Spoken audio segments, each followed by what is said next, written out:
Maraming salamat po, mga Supreme Court Justices!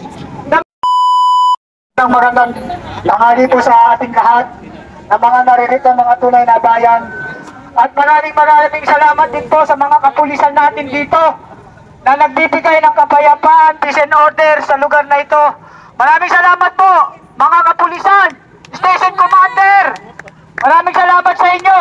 Kayo po ay isang tunay na bayani na nagmamasid ng kapayapaan dito. Maraming salamat po sa inyong lahat na mga kapulisan. Ako po ay isang simpleng mamamayan lamang na naghahangad ng isang tunay na pagbabago. Kaya ako narito upang ibahagi ang sentimento ng isang tunay na bayang Pilipino. Maraming salamat po, mga Supreme Court Justices, na mga nanindigan sa katotohanan. Kayo po ay isa ring bayani na nakipaglaban sa karapatan ng mga mamamayang Pilipino nang desisyonan nyo na unconstitutional ang impeachment ng ating Vice President. Maraming salamat po. Ito po ay hindi na usapin ng politika. Ito po ay usapin na ng bayan at mamamayan. Dahil kami po ang tunay na apektado sa mga katarantaduhan na ginagawa ng mga politikong kurakot sa gobyerno. Ito po ay isang sentimento ng isang simpleng mamamayan. Ako po ay OFW advocates at dati ring Marcos loyalist. Original mula pa sa ama. Subalit nagising sa katotohanan na walang patutunguhan ang ating bansa sa isang incompetent leader. Kawawa po ang ating bayan at mamamayan kapag mananatili ang isang incompetent leader. Kaya dapat po tayo magkaisa at magising sa katotohanan. Ito si Larry Cadon, isa pa to eh. Salita ng bobo. Hindi na pala alam ang batas na unconstitutional ang magsampa ng impeachment ng 4 na beses. Ako po ay hindi abogado. Nagbabasa lang din po ng batas. At ako po ay dating estudyante rin at nag-graduate po ng criminology. Dating nangarap na maging pulis din.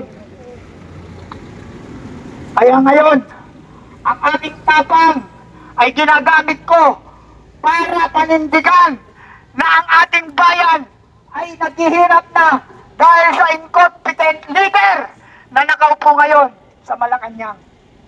Sana naman po pakiusap, kung hindi nyo rin lang kayang panindigan ang hawakan ng bansang Pilipinas, step down na po at ibigay sa karapat-dapat para ang mamamayang Pilipino ay magkaroon na simula at ng isang tunay na pagbabago para sa bansa at mamamayan. Noon nagmamadali sila.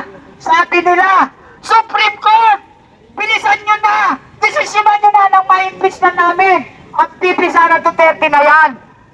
Dahil kurakot, nagmamadali sila. Hindi nila iniisip, pinag-aaralan ng gusto na mga Supreme Court Justices ang grounds for impeachment. Wala pong grounds for impeachment. Unconstitutional. Kaya nang magdesisyon ang Supreme Court na unconstitutional ang impeachment na yan, dapat naman tanggapin nyo ng maluwag sa inyong kalooban. Dahil yun po ang tama at karapat-dapat. Subalit bakit kumukontra na naman kayo? Bakit na naman sinasabi nyo na bias ang Supreme Court? Ang Supreme Court ay hindi nyo iintindihin at ang iintindihin nyo kayo nasa sa Kongreso at Senado. Hindi po. Ang Supreme Court po ang pinakamataas na antas ng judicial system sa bansang Pilipinas. Ito na po yung final. At hindi po mga bobo ang mga justices sa Supreme Court. Sila po ay matatalino at naninindigan lamang sa tama, walang kulay politika. Ang problema, yung sinasampan yung impeachment, that is a political color. Politika po yan. Maawa naman po kayo sa bansang Pilipinas. Nung hindi nagdidesisyon, nagmamadali kayo. Nung dinesisyonan, umaalma kayo. Ano ba ang gusto nyo? Kayo ba talaga ay mga politiko para sa bayan at mamayan o para sa mga sarili nyo lamang? Kawawa na po, collateral damage na po kami. Kami mga mamamayang mahihirap na Pilipino ay collateral damage sa mga kaululan nyo. Tama na po! Maawa na po kayo! Maraming OFW na minamaltrato sa labas ng bansa. Yan po ang asikasuhin nyo. Bilang kayo ay mga mapabatas, iligtas nyo ang buhay ng mga OFW o mga distressed OFW natin.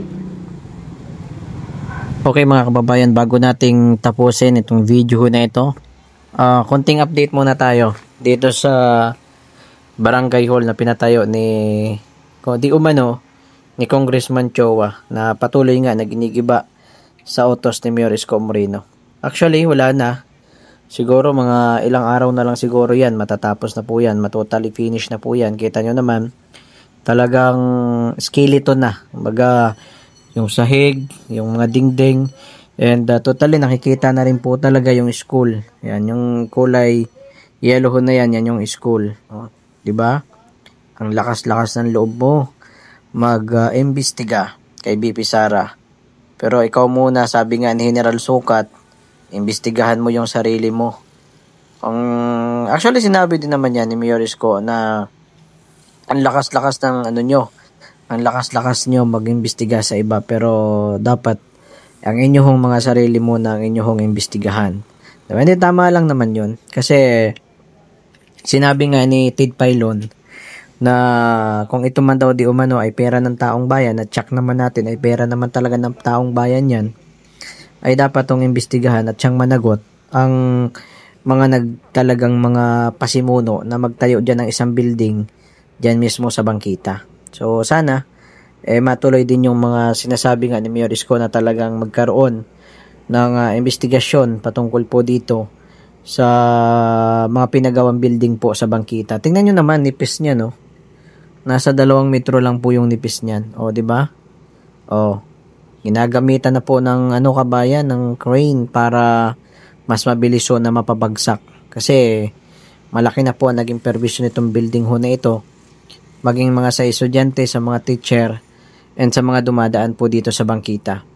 Nakasakahit na ano pa yung magiging dahilan ni Congressman kung bakit siya nagpatayo ng isang building ho dito, basta ang maliwanag po sa sikat ng araw, yan po ay labag sa ating hong batas.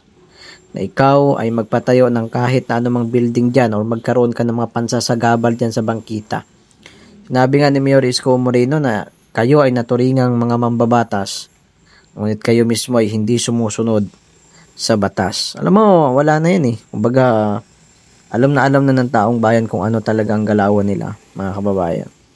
Diba? So, ito, maliwanag ito. And sana soon, ay meron talagang mapanagot dito sa mga pasimuno ng mga project ko na ito.